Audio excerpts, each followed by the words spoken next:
Please welcome Thomas Festerling from Clean Tech Capital Partners, and he's about to discuss the business opportunities in third countries. Stage is yours.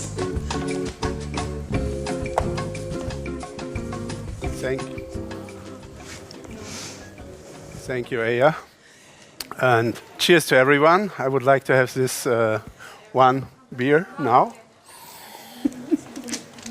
And actually, funnily, just before we started this session, I had a discussion with two friends who also are the reason I'm here today, or one of the reasons. And actually, the last time I met them was in Birmingham some years ago. And we also had both a presentation, and we did exactly the same, having actually a pint before the presentation. I'm not sure if it makes it better or not, but you will be judging this at the end. So once again, thanks for the invitation today. I'm very, very happy to be here today. Maybe my topic is a bit exotic, but hearing the persons who have already spoken before me, I think actually it really matches with what some of you want to do. I'm talking about clean tech business potential in developing countries, and there I will focus on Africa, because actually Green Tech Capital Partners is investing in Africa, but we don't invest just the usual way, and this I will actually explain a bit later. So actually we have been asked to provide a picture of our life, which I actually, before the session, which I think is actually a great idea, because it brought me actually thinking to what is really important in my life. And I realized when looking for this, actually I did not find any picture which really shows everything which is important for me. Of course, also my wife is missing there in the picture. Some important things like Africa, like Latin America, where my heart is, are missing there. But it shows my two boys, my two sons, also representing in general why I'm actually doing, or why our company is doing what we want, because we want to do something for our future. And this picture actually has been taken 2 days ago. So it also shows we were actually asked to provide the presentation already 2 weeks ago. So apologies again for the organization team. Apparently I did not play by the rules. But this is a picture in Cologne, my home city, where my heart is. It shows a bridge. And our business is actually doing bridging gaps, and it shows the youth, our next generation, and this is part why we're doing a lot of people who are here do what they do. So now I will start and will tell you a little bit about Africa. I hope I don't bore any one of you, but when recently I was actually, we had some journalists invited to our headquarters in Frankfurt, and I was discussing with Eric, my friend and co-founder who is from Africa, what should we tell them? And he was saying, yeah, they know already everything about Africa. Why should we tell them what you want to tell them? I said, no, you're wrong. Actually, they know very little things about Africa.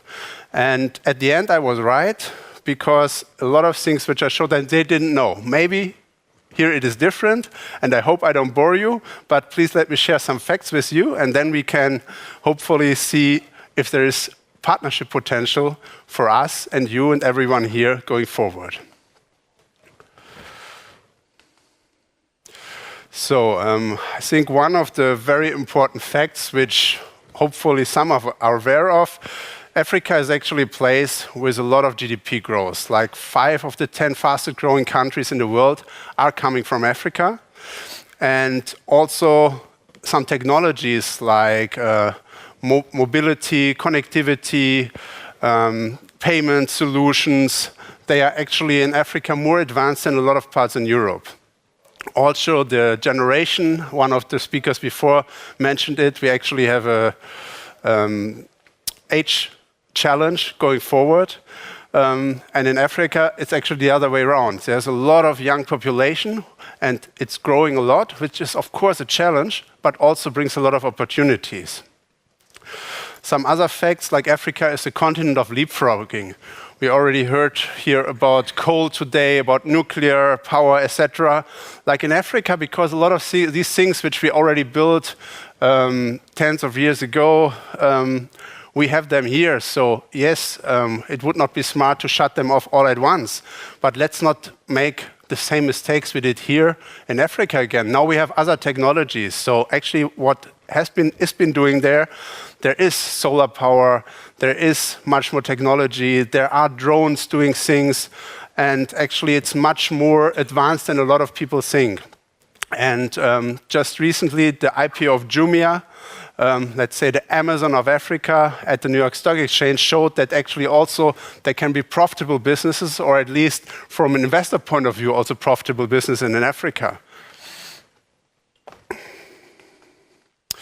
And maybe the last of the statistics, and I stop boring you with this. There's also a lot of new entrepreneurs coming. We also already heard today about the importance of entrepreneurship. Like there are literally hundreds of technology innovation hubs all over Africa. Incubators, accelerators, tech hubs, you name it. And these are just some of the bigger cities who already have so many. And this really shows there's a lot of activity, a lot of actually smart entrepreneurs coming from there. And actually, there was a word used in the last years a lot with regards to Africa. It was brain drain. So a lot of smart Africans going to Europe, to the US, studying there, staying there. But actually, now a lot of them coming back, seeing the opportunities of their home countries. And actually, now sometimes it's even called brain gain, because they're coming back to Africa with what they have learned here, with two different cultures they know, and they're actually bringing additional value to the continent. Still, what I've told you in the last minutes, they actually is a very interesting things. The continent is moving. There are a lot of opportunities there, but at least in most parts of Europe, mostly what we hear in the news and what we're talking about is actually refugee crisis, poverty and hunger, wars. If you talk about aid, it's more about like building something small, giving children something to eat. And then, if you have a positive aspect, it's usually a safari. So maybe one question in the audience, who has been in Africa before? Okay, who has been there for vacation? Who has been there for business or investing? Oh, that's actually very good. So it's actually more than in the average audience, but my target is still to actually convince more people to look at Africa from another perspective and also consider it as a business partner or investing partner. And one of the problems still, it has a lot of challenges. We are not naive. There is a job need of 29 million jobs per year in Africa. And they don't just create themselves. And very important fact is also that currently 80% of this employment is not created by the big industry who is going there. You hear some big names. The German car manufacturer Volkswagen just opened a new plant in Rwanda recently, but this is not going to change the situation. 80% of the employment is provided by SMEs, and if we want to get new jobs, we actually have to create more SMEs and make these SMEs and startups sustainable and growing. And therefore, we have to create more startups, this is correct, but we also have to make them to sustainable companies, because the startup itself does not create a lot of jobs, a lot of that value. We have to give the ingredients to make them sustainable companies. And this is actually, a lot of people tell me, don't talk about death when you're on the stage. People are afraid of death. They will never do anything if you tell them there's something like a value of death. But actually, I know a lot of you are entrepreneurs here, and you know the value of death. It's quite normal in the startup ecosystem that there are a lot of new companies, and then after they leave some stage, usually post-accelerator, where they're supposed to be investment ready. They're actually the first time in the market, have to test their product, have to pay their employees, and there's no static cash flow coming in yet. So this is actually the area where a lot of companies don't make it to the next level. Either they go bankrupt or they just stay small forever. And this ecosystem, or this gap in the ecosystem, is in Africa actually much more difficult to overcome than in Europe or in the US, where we have more developed ecosystems, where we have business angels, where we have actually the startups and companies connected very well, helping each other.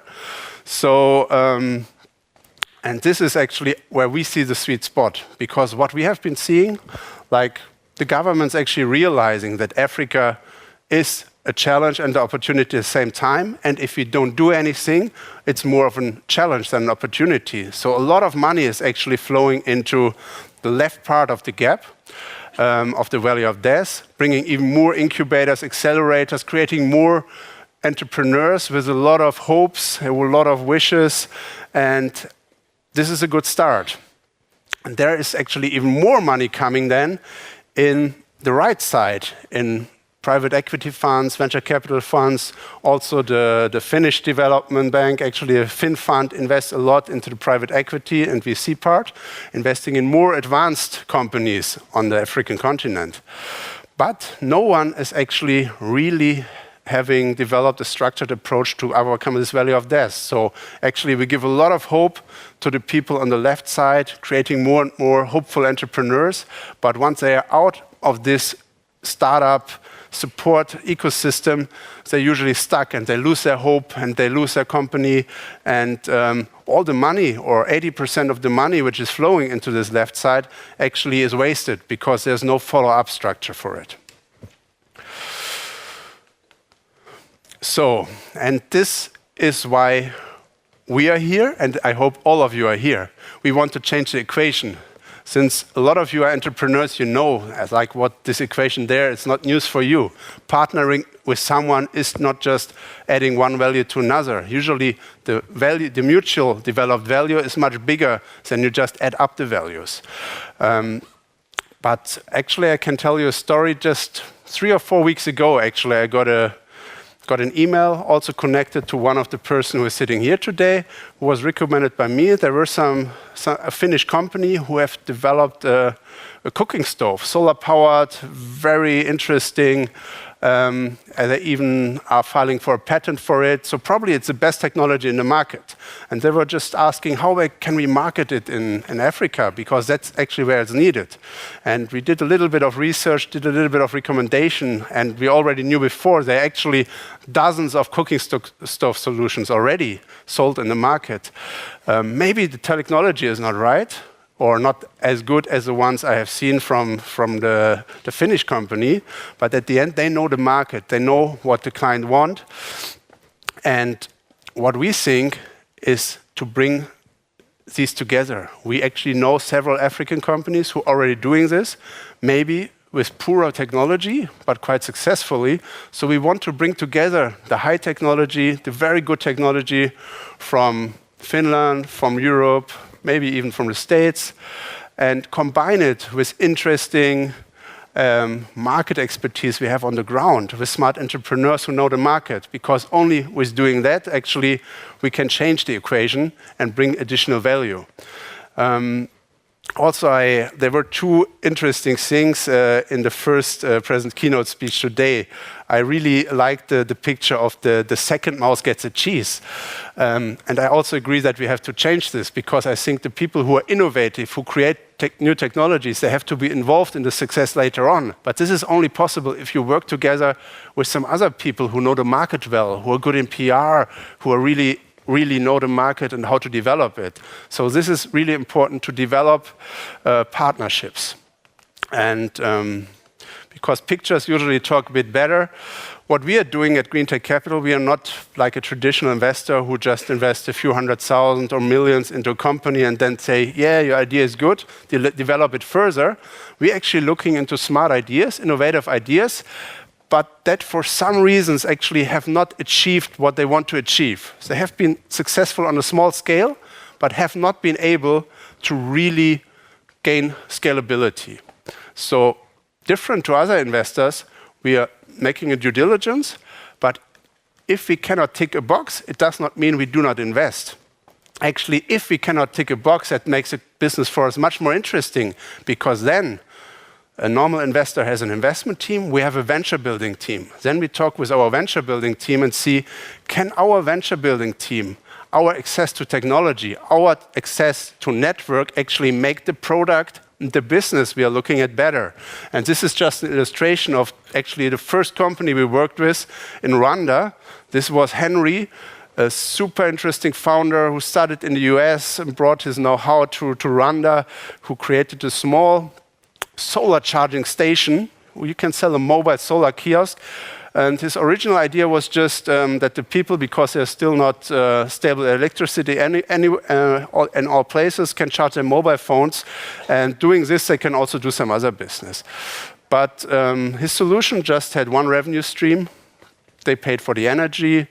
And actually, it was working on small scale, but if you want to have it larger scale, the revenue was not enough. Also, he already had the vision, I want to do more. I want to have actually digital aspects. I want to provide internet, but he did not have technology partners to do that.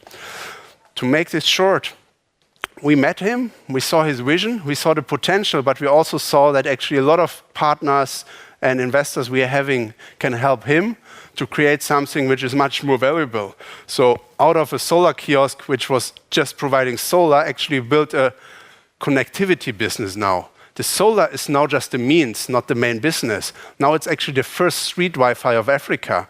Actually, he's providing in urban and rural areas electricity, not just to charge phones, but to power a router, which gives internet to the people, and the people cannot just access the internet, they can actually do all kinds of digital businesses. They can pay their taxes, they can pay their phones, internet access privately, TV, whatever you name it. They are much more advanced than we think, so much more transactions are done digital, and this is actually what we brought together. In addition, we brought him some investors, some technology partners, a German SME engineering group who actually built him the new kiosk, and also partners like Microsoft who gave him actually money, but also access to some of their technologies. And I know pictures are always talking better than just words. So on the left side, you actually see the original kiosk he built, just had an idea and had it done in China, and it was working to charge kiosk, and they used it in some refugee camps, but also in the cities. It was successful on a small scale, but the new one is actually, if you go to Africa, see it, there are a lot of people around it because it just already looks so spacey, but it also provides a lot of technologies which we here are just implementing at some spaces, like IoT. Of course, the solar is still there. There's a speaker, there's a router. He's collecting a lot of data. So out of a very simple idea, together, putting a lot of partners together, we created something with a lot of more revenue generation and therefore also a lot more sustainable impact. Now he's not just in Rwanda, but already in Uganda, and we are looking into 2 or 3 more countries with him. And from 20 kiosks he had when we started working with him, we will have about 100 end of this year and targeting more than 5,000 until 2020. Long term, 50,000, 100,000, never ending. And this is just a summary, like we want to make a difference. And to make this, we need partners, we need smart people, we need technology, we need also investors, but most important is actually things which you cannot pay. And these are trusted relationships. And with this, we can actually bridge this gap between the very early stage companies who went through an accelerator and follow-up financing. And I'm not here actually to find investors, but I still also don't want to hide it. Like we have this venture building approach, which I just tried to explain in a nutshell, where we provide additional support to companies, bring them to the next level.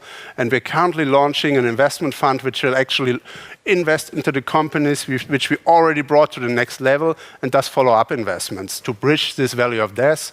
We'll invest in Sub-Saharan Africa in 3 sectors: agriculture, digitalization, and resources being renewable energy and access to water and sanitation. So just some economics which we created as Green Tech Capital. Like we call this approach which we are doing, where we provide not just money, but support to the people, to interesting startups, entrepreneurs, SMEs, results for equity. Because I did not explain that in full yet. We actually sit together with the founding team of companies and ask them, where do they want to go? where do you want to go in 1, 2, 3 years? And then we also see what can we provide in this 1, 2, 3 years. And together we define milestones. And these milestones are usually a combination of qualitative targets, like bringing new technology, growing into the new market, and quantitative targets like getting investments of a certain amount. And the innovative thing here is only if we achieve this result, then we become equity shareholders of the companies. And this has also brought us an entrepreneurship award in Germany in 2017. And until then, we have grown the team a lot. We are now operating in 10 African countries. We have a core team in Frankfurt, but also offices in West, East, and Southern Africa. We in totally worked with 25 companies, but we want to increase this portfolio by another 20 at least in the next 12 months. And out of these 25 companies, 16 are successful, where we already have equity and generating further growth with them. And in total, aggregated, the value we created for these startups, calculated by the market value they currently have, is approximately 80 million. Having said this, we are only 4 years old now, and the first year we did a lot of testing, and now we are in full operations and ready to scale this approach up further. So I think for me, like you started the presentation very well. For me, I'm already happy. I had my beer. I already met a lot of the people here. And I'm looking forward to do more of this. But what is in for you? I believe in sustainable business, which is always a win-win situation. So in the worst case, we just have a beer together this evening. And in the very worst case, you will have a hangover tomorrow. In a good case, we will discuss a bit more about potential partnerships, what we can do to bring the very smart solutions you're having here to Africa maybe. Because I know, and we heard, there are smart solutions here, and I think Finland is one of the most advanced countries in the world. But if you just do it here, actually it may make you prosperous, but environmental challenges are global. So if we don't find a way to export these ideas to other areas like Africa, we are actually just gaining short-term and not long-term. So tomorrow, it would be great that you and us, we will have partnerships and maybe investments together. And in 5 years, we know that we have actually had a positive impact, that we actually created something which was contributing to social good, to environmental good, but at the same time also bring wealth to you, to the African continent, and maybe also to us. Thanks a lot for your for having me here, and I'm looking forward to see a lot of you later today as well. Thank you. Thank you very much, Thomas. That was a very nice wrap-up.